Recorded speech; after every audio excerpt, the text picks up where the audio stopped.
Les signes de la venue du Fils de l'homme. 29 décembre 2004.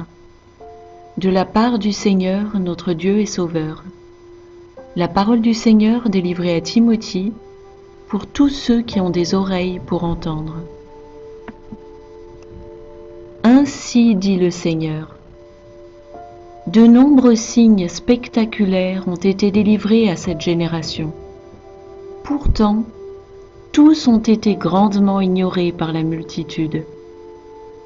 Cependant, ceux qui sont miens ont clairement vu. Car ceux qui me connaissent vraiment se réjouissent dans la vérité et embrassent ma correction, et luttent constamment pour marcher dans mes voies, glorifiant mon nom sans cesse. Car ils brilleront comme le soleil à midi, même au plus fort de l'été. Cependant, comprenez ceci. Ces signes sont seulement les premiers parmi de nombreux autres, et ils continueront, augmentant par mesure jusqu'à ce que l'heure soit accomplie. Alors le Fils de l'homme apparaîtra, revêtu de sa gloire resplendissante, une luminosité sans égale, que même l'aveugle verra. Voici, j'ai appelé la mer, disant, « Lève-toi, déchaîne-toi et provoque un vent terrible. Déborde sur la terre, prends de la hauteur et fais un violent bruit. Souffle comme la voix du Tout-Puissant et déverse un immense déluge sur les hommes. Déplace toutes choses, brise et détruis. Fais fuir ces gens dans l'effroi, de sorte qu'ils se mettent finalement à implorer mon nom. Et malgré tout, ceux qui habitent sur les côtes n'ont pas imploré mon nom avec sincérité et en vérité, et ils ne se sont pas davantage repentis de leurs mauvaises œuvres.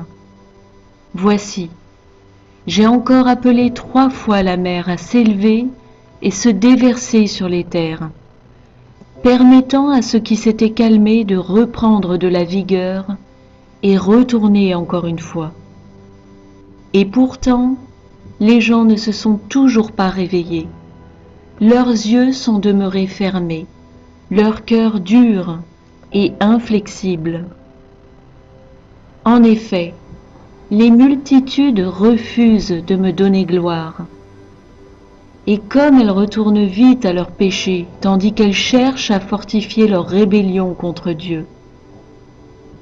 Par conséquent, les mers vont se mettre en colère, la terre va gronder et trembler, et les vagues vont continuer de déferler avant le grand et terrible jour du Seigneur.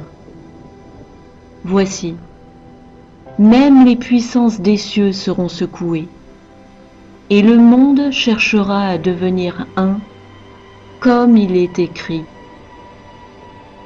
Cependant, je vous le dis, il y a un signe plus grand que cela, car toute création obéit à ma voix, des plus profonds abîmes jusqu'aux plus hauts pics et jusqu'aux pierres qui reposent sur le sol, depuis la multitude d'insectes et d'animaux des champs, et ceux qui volent au-dessus, jusqu'aux eaux des mers et toutes les créatures qui y demeurent, petites et grandes.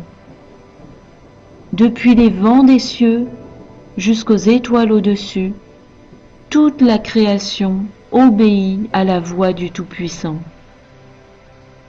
Pourtant, avec l'homme ce n'est pas le cas, car le cœur de l'homme demeure dur et inflexible, et oh, comme il établit ses voies dans la pierre, car dans son arrogance, il refuse d'écouter la parole de Dieu, et il n'acceptera pas davantage ma correction.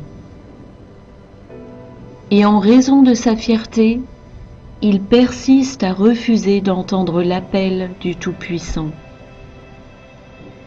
Mais en vérité, je vous le dis, ce qui est fait de pierre se brisera, et ce qui refuse d'être brisé sera écrasé sous le poids de la pierre angulaire. Ce qui a été posé au sommet sera brisé et remodelé, refait à neuf. Ainsi, un cœur rendu nouveau dans le Seigneur est le plus grand signe de tous, car la terre entière est assujettie à mon autorité, obéissant sans conteste à ma volonté. Que ce soit sur la terre ferme ou dans la mer, ou dans les cieux au-dessus, toutes choses obéissent à la voix du Dieu vivant, exception faite de l'homme. Car à lui seul j'ai donné le pouvoir de choisir. Et qu'est-ce que la vie sans l'amour? Et qu'est-ce que l'amour sans le libre arbitre pour choisir l'amour? En vérité, je vous le dis, un cadeau contraint n'est pas du tout un cadeau. Mais un cadeau accepté, c'est là que vous trouverez la vie, l'amour et le salut. Voici, tous seront déplacés de leur position, de sorte que les yeux de l'orgueilleux puissent s'ouvrir et que les oreilles de l'arrogant également, afin que tous se repentent et retournent à moi. Regardez donc, car l'heure est venue pour que la volonté de Dieu soit manifestée, pour que la terre soit secouée et tremble, jusqu'à cracher sa chaleur ardente. C'est maintenant l'heure des signes dans les cieux au-dessus et sur la terre en dessous, pour que les jugements de Dieu soient déversés, pour que la colère de Dieu tombe du ciel. Par conséquent, sortez du milieu d'eux et trouvez refuge en moi, car je suis votre unique abri, votre unique sanctuaire protecteur contre la tempête, dit le Saint d'Israël.